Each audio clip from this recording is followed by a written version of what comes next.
We are not looking at creating desk jobs. Okay, let's have probably a glass of beer or something. I myself come in shorts on a weekend, and how we do it is be quirky, be witty with them. You focus your energy on that 20%, which is going to impact the 80% of your business. Initially, I think the first year was about 11 crores, which then next led to about 110 crores. And this year, we're looking to close at a 220 crores.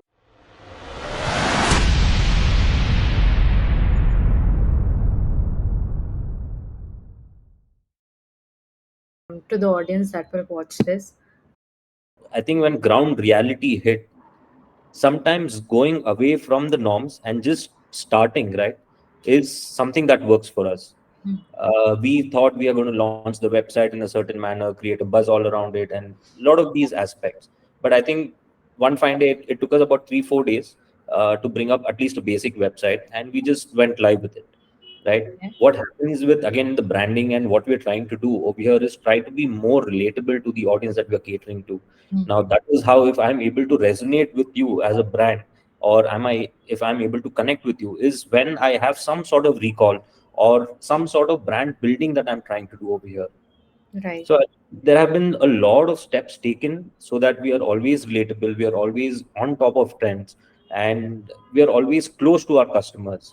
Hmm. That is what has led us to where we are today. Wow, that's great. Your LinkedIn profile has this line: podcasts are made in factories, but brands are created in the mind. What a thoughtful line, sir. So please tell us more about it. See, you can always make a product, right? But somebody to come back to you, why should I come back to you? People might have some brand bad experiences from the best of brands today. You go to any website, I'm sure there'll be some instance which would have disappointed you, right? Right. But what happens? Why do I keep going back? It's okay. Sometimes I will let go. It's a bad experience. It's Hmm. human, but I will keep coming back to you.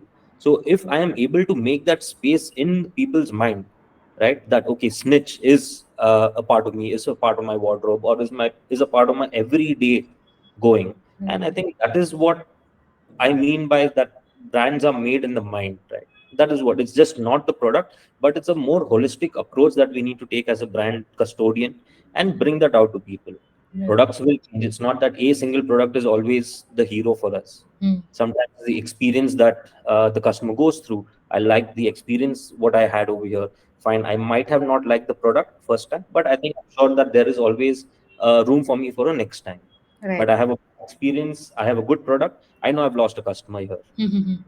So this is what I mean, and this is what we are putting our energies into, to create that space in people's mind. Hmm. Yeah, Right. this is how we're doing it. Wow. Okay. The culture at Snitch, it seems, is quite chill. Regular hangouts and lunch are an integral part of your company. So, how do you maintain that, and what advantage does that give you as a company? See, it is a very open culture, to be honest, right? Because if I want to create a corporate setup, Hmm. we are not it's very limited for us, right? Because you need creative minds, and creative minds need creative spaces to work in, and it needs to be open also. The environment has to be open for them so that they can even think out of the box, do things on their own, rather than just following a particular approach that this is how I need to do certain things. We are not looking at creating desk jobs, but we are trying to create a workspace which is fun, which is explorative. People explore themselves. A lot of people have actually come to the organization for a particular role, but today they have nothing to do with that role. Like, I'll give you an example. So we had an employee who started off as a customer success manager, Okay. but today he's heading retail for us, Oh. because that is where he's found his forte. So Hmm. what we're doing is we're trying to nurture people's talent, even if you have not identified it during the course or during the journey. If you're able to identify that, and then you place yourself in the right position, that is one. There have been a lot of times where I think you always have discussions, and those discussions lead to some arguments, or I think difference of opinions, right? Yeah. But I think it's for that particular moment. I think we finish that, okay, let's have a probably a glass of beer or something, and that's what we do.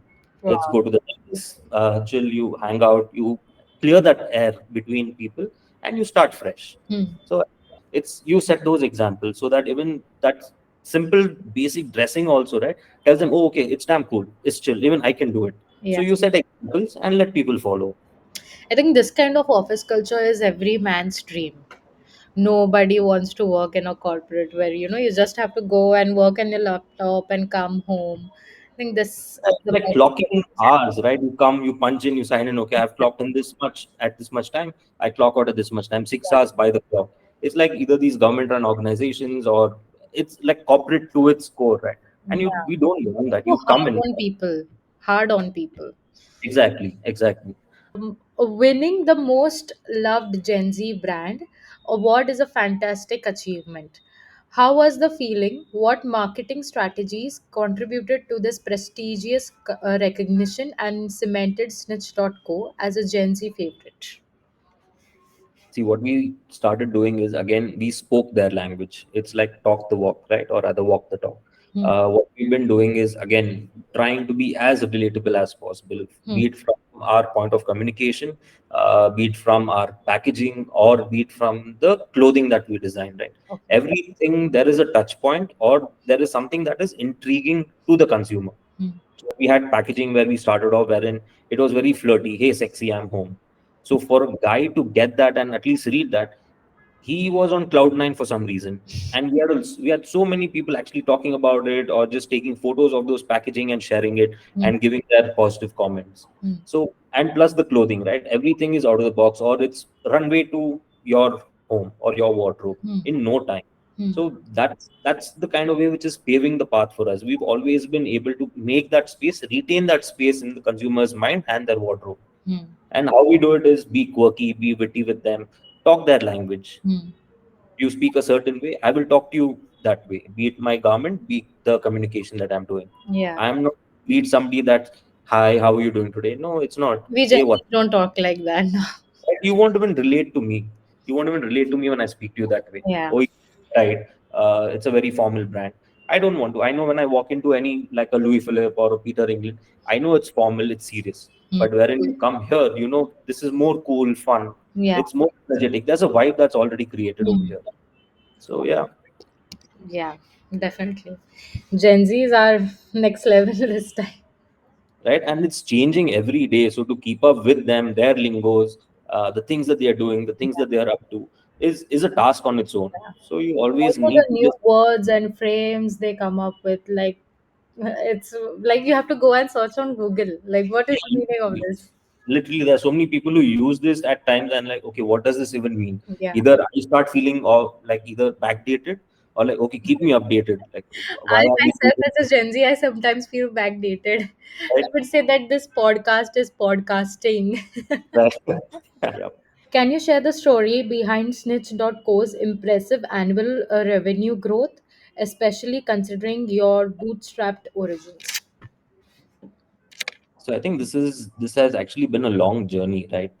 One, it's snitch.co.in, right? Because we couldn't find other domains. Hmm. That was one. What happened initially, or how we started off with, we were doing everything by ourselves. It was a team of about four of us, and we were doing from order management to customer experience or to resolving queries of customers.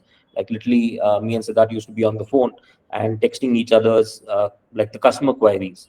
So it it took a toll on a certain at a certain point of time, and like this is not the way that you're able to or you're going to grow.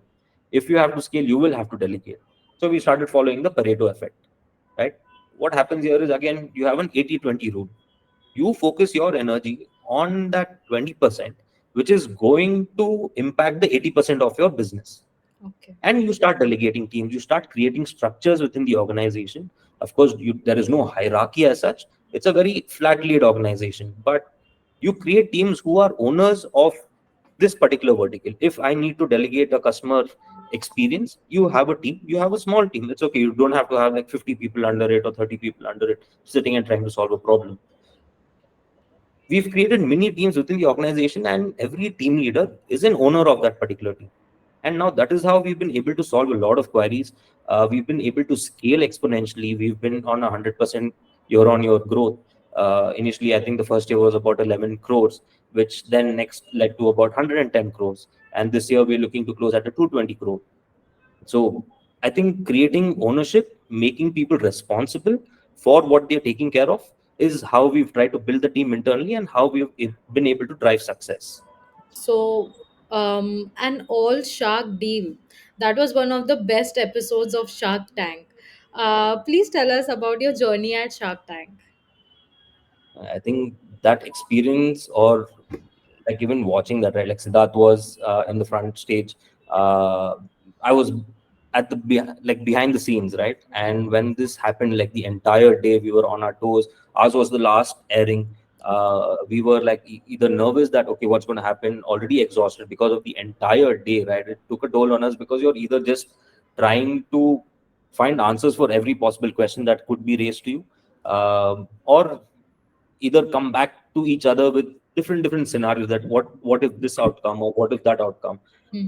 But I think the entire thing changed, wherein one, the best part was people knew about us, like the sharks at least knew about the brand. Oh, okay, it didn't come as a surprise to them saying that I've never heard about Snitch. Hmm. So that was an, I Plus think point. that was a cherry on the cake, Yeah. right? And after that, I think the story was sold, with the numbers talking, with your products making that impact.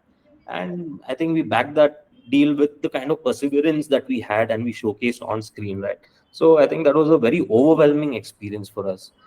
What role do advertisements play in your overall marketing mix, and how do you approach advertising differently to appeal to Gen Z audiences? See, there's a good number of there's a good chunk, okay, about 35% of our spends are on marketing, right? When I say spends, it's across different platforms or different channels of marketing. Now, how again we've divided this is put them into buckets. Hmm. What we started doing is, one, you have to be a little more connected to the consumer, show them what is inside or what is happening. If I am able to relate to you, or you are able to get a sneak peek into the real lives of the brand, right? I think that creates a little more enhanced connection with the consumer. Hmm. People feel more related. Oh, I know him personally, or I know what they do. Yeah, this is how it's done. Hmm. So we are giving them a sneak peek into the life. We are trying to be as real, as transparent as possible, showing them, talk about things. One is product. Okay, that's like a 30% mix that I give you. Talk about the product, talk about promotions. The other is talk about content that you curate inside. There are some promotional videos that we make. The team itself more than willingly like jumps in, and you don't have to. When a consumer knows he's being advertised to or marketed or being sold, that's when they deter. Hmm. Right? Today, like I think every customer has become so smart. The minute you know you're trying to sell to them, Yeah. and the minute you're going to flip, like no, I don't want it. No, we don't want it. Yeah, exactly. Right? So this has been happening. So we've split this, and then again, 10% is where we're trying permutation and combination of what are the different types of communication that can work. How can I be more regional? How can I be more vernacular? Hmm. Probably people sitting in the south want to understand or want to talk to in only in those regional languages, right? They feel more connected to Yeah. me. So when I'm able to do that, and I don't always sound foreign, English is not the only language. If I'm able to convey or talk to you in a Marathi or a Telugu or a Hindi, I think that's where there is an emotional connect that is building, There's a and bond. there's a bond, right? I create that long lasting bond. Right. This is how we've been able to split it and bifurcate our marketing activities. Hmm. That's a smart move. Okay. So please explain RTO and elaborate on your PCS method for reducing return to origin RTOs. How has this impacted your customer satisfaction and brand image? So here's a funny story, right? Taking you back 3 years behind. The first month, we did not know what an RTO even meant. Okay. What we started doing, because we were new to this, right? We built Snitch, Googling our way to glory and YouTubing our ways, Hmm. right? How we've genuinely built Snitch. At least the first year was all about just Google. How do you do this? Google or YouTube, watch some videos, watch people speak about their experiences and build. We did not know RTOs. What we used to actually do is, that time we had a warehouse in the back office. We were the team who were actually packing orders. We were the ones who were actually even talking to consumers. Just to create that hype, what we started doing was piling up orders for a week, making one day as a dispatch. Hmm.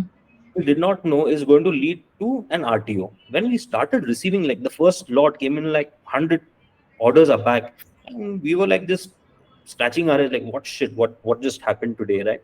That was the first time, first experience, like, okay, on time delivery is so important. If you have received an order, you need to deliver it as soon as possible, right? Then we started working on RTO. We were at a percentage of about 14-15% RTO. Today we are at we are at a 6% RTO. There have been so many measures that we've taken, right, in terms of identifying RTO prone orders, RTO prone pin codes where we don't allow delivery. Of course, I'm losing that customer, but I think that's something that we need to take with a heavy heart, saying that okay, Mm. I don't want to service you Yeah. because of so experiences. So I think there have been a lot of maths and brains gone behind it with the team, with the operations team, with a lot of logic being built, and we've tried to cut that down to a 6% today, which I think is phenomenal in the industry. What are some unconventional or innovative marketing tactics you've implemented at snitch.co that have yielded positive results? I think making people in-house the face of the brand, right, has been the best move ever. We've used in-house talent, be it, I think there are people from like using people from different verticals and making them more involved, giving them a platform to showcase themselves, right? At least in the marketing activities or marketing strategies. If you actually go through our Instagram handle, there are a lot of reels which are in-house. Hmm. There are some things where I myself participate and we are doing some funny things just to create some kind of a buzz around certain launches or certain deals or certain promotions or new drops. Hmm. I think that has been a groundbreaking marketing strategy for us. Use people, be more uh, relatable to the audience. And yeah, people don't want to see more. If you even see the engagement, right, when you're using people from like within the team, the engagement is like 5 times when you're, rather than spending money on models, creating that perfect ad with all the kind of money and budget that you're trying to spend.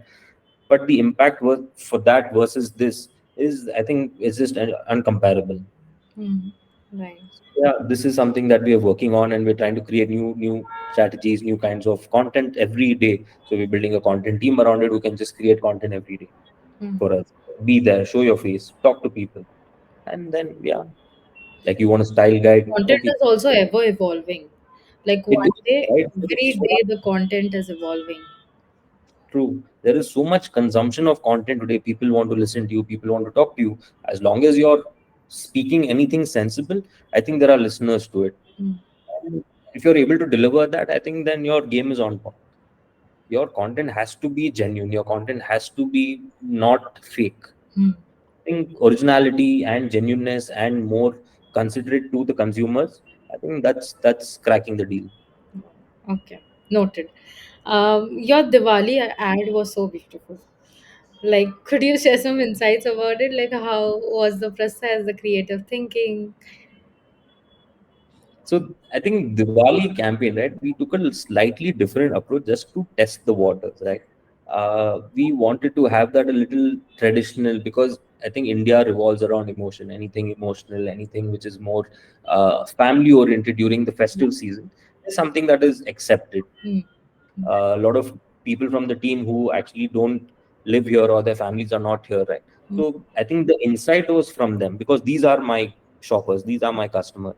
Like we are far away from home, so you're celebrating with friends and family, if anybody who's living here. So I think we took that as an insight and created a small, subtle, little flirty kind of a campaign, wherein okay, festival is not just about traditions; it's about people also. So, in a world of influencers overload, how does Snitch.co cultivate meaningful partnerships that resonate with your specific audience and drive genuine engagement? I told you this in the beginning, right? What we're trying to do also, or what the marketing mix looks like. Uh, it's the vernacular content that we are focusing on, right? Hmm. Wherein I am looking at people in regional languages, trying to focus on what their strength is. If I am in Hyderabad, I'm identify a influencer in Hyderabad. Cool, but if he's talking to you in an English or something, and your follower base is the local crowd who is hearing you, Hmm. looking up to you, they're not going to connect with this. They know, okay, this is a partnership, which is a paid partnership or anything. I think if he is communicating it in their own language, is more is resonating with the audience. The personal touch is very necessary. Touch. You need to talk. If I'm talking to you and if you understand English, there's no point of me talking to you in a Hindi or a Marathi, Hmm. right? I need to be more relatable to you. So I think this is what we've been doing. This is the strategy that we are actually working on for the last few months now, and we're trying to build that content piece. UGC, yes, going a long way. uh, Created a lot of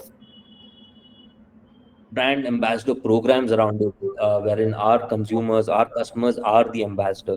So even if you go to the website, you'll see there's a program. You can just sign up once you purchase an order. You're able to either advertise yourself. You're able to put that platform. You're featured on our page. So there are a lot of these small initiatives which are actually uplifting to the consumer. Oh wow, I appeared here, or they reposted my post, or they posted me in their gram. So that adds that sense of wow, if the brand is doing so much, I can do this much at least. Hmm. Now let's talk about challenges. Okay, so Chetan, what challenges do you face as CMO and founding members of Snitch? Challenges must be a different from those loads that you encountered when the journey had just begun, right? There have been a lot of challenge, right? Every day actually is a challenge because you're solving a different problem altogether. you you might think that, oh, okay, today this is the problem and this is what I've solved, so we are sorted. And you wake up in the morning, you come back and like, oh shit, there's another problem altogether. From the and there have been so much insight from the customers that we get, right? Even let it be in terms of comments or when you're talking to the consumers. There are so many small feedbacks that you sometimes just scroll over. And what we've done is we've actually spoken to them. We've taken those insights, built it in our product journey. For example, our returns and exchange was a little broken in between because we had only returns, but the customer genuinely wanted to exchange his product. If you see today, there are so many brands who actually stopped exchanges because of either logistic issues or operationally it's more expensive. Hmm. You hear your consumers, like they are genuine, they want to exchange that product to a different size or a different color, whatsoever that may be. So we've implemented that.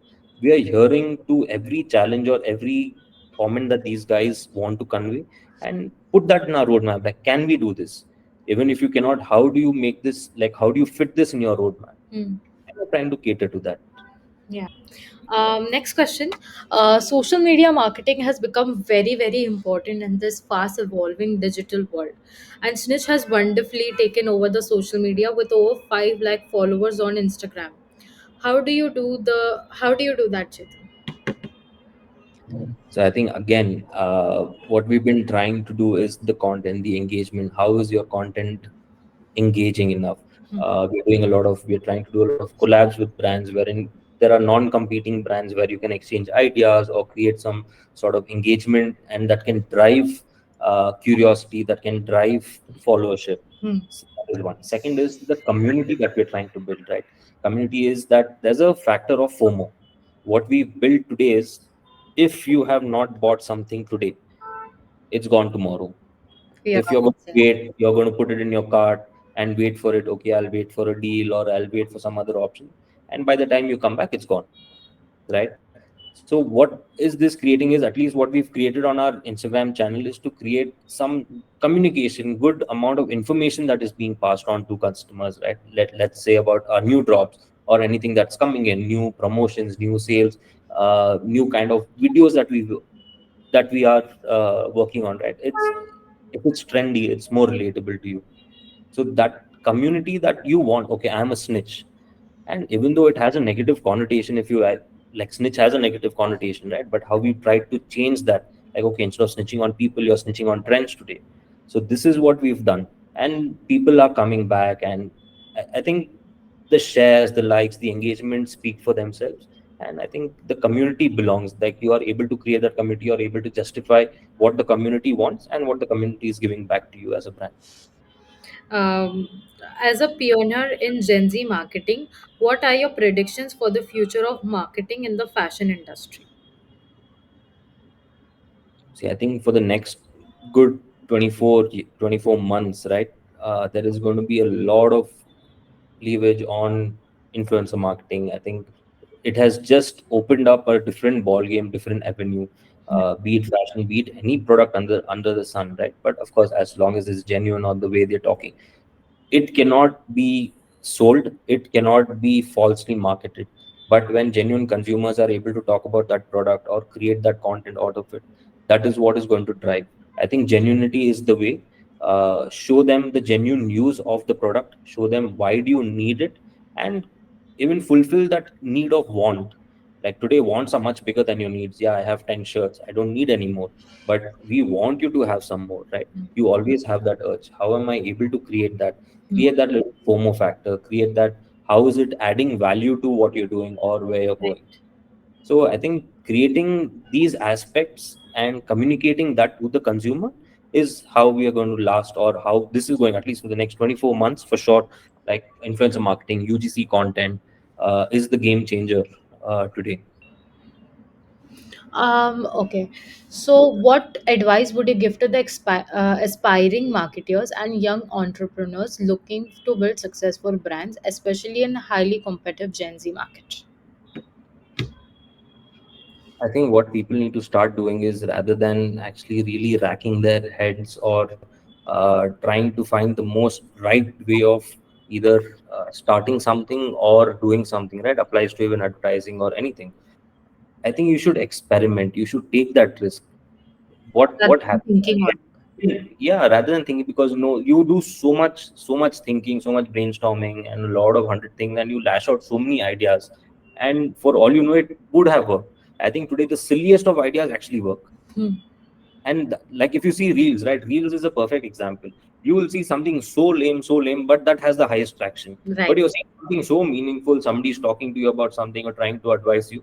The traction or the engagement is so limited because only that certain amount of consumer is actually listening to you. Hmm. This kind of information is just going viral. Experiment and see what happens. It's okay. If it didn't work out, it didn't work out, right? You know what things don't your brand. Right. But apart from that, at least make that attempt. Don't be that, "Oh, shit, I should have tried this. I Hmm. could have done this, or this would have happened." Right. I think, I think take Just that go ahead. If you have a plan, just go shoot it out. Let's see if it's working or not, right? 100%. You need to experiment. You need to try. Hmm. Okay, so one last question to end this amazing conversation. How does Snitch.co plan to stay ahead of the curve and maintain its relevance among evolving Gen Z trends and preferences? We've been doing this and we will continue to do this. What we've been doing is also one seasonless fashion, right? A lot of brands have fashion as per a certain season, which is your autumn collection or your winter collection or your summer spring collection. Right. Snitch has something that is there for you 365 days. You can wear them. What we do, or what is unique about us, or what is something that we've cracked, is we are able to launch new styles every day. You go onto our website, if you've gone and browse our website today, this morning, and you come back tomorrow, I'm dead sure you will find at least five new products on the website. Hmm. Right? So this is something that we have cracked. It's always fresh. We have always made sure that the consumer is coming back or trying. It's like a hook, right? It's like a Swiggy or a Zomato. Even though sometimes you're not in the mood to eat or hungry, but you're craving something. You might not want to order. Let's say you're on a diet or something. You will always go to a website or you'll go to that app, browse, create that satiation in your mind, and close the app. Right? That's me. Right, I do that like a million times. Okay, I don't want to eat or I don't want to cheat today, but you'll just go, okay, see, you'll spend at least about 15 minutes browsing that, Yeah. and and this is what we are trying to do, or we have done, at least to an extent. Of course we are a long way away from that, but come back, see what's happening or see what's new today, Hmm. and then you go back. But I'm sure someday you will start buying when it's the right product, right fit for you. You will start buying. Hmm. What we're trying to do is create Snitch as a destination. So anything tomorrow, you have any occasion under the sun, be it even a school, college event, or you have an event like a wedding to attend, or you have a party to go to, your first option today pops up as a marketplace. Hmm. But before that, Snitch will start to be the place for you, right? Wherein, okay, if Snitch doesn't have it, and then let me go and explore other marketplaces. So we are trying to create that experience, that Snitch becomes your destination, be it physical or online. That Snitch is your first destination, and then let's explore other places. So But this podcast was mainly to get your insights and your knowledge and wisdom and all that. So as we come to the end of this podcast session, I would like to end up with a closing line. As we snitch up this live session, remember, style is a conversation, not just an outfit. Thanks to the snitch, Chetan, CMO, for sharing the pattern of growth and success. It was lovely to have you with us. Thank you for your valuable time. Thank you, Aksa. It was nice to be here and share whatever I could, but happy to connect further. And I think all the best. Yeah. Thank you so much. Awesome. Thank you, Aksa. Thank Thank you. you. Bye.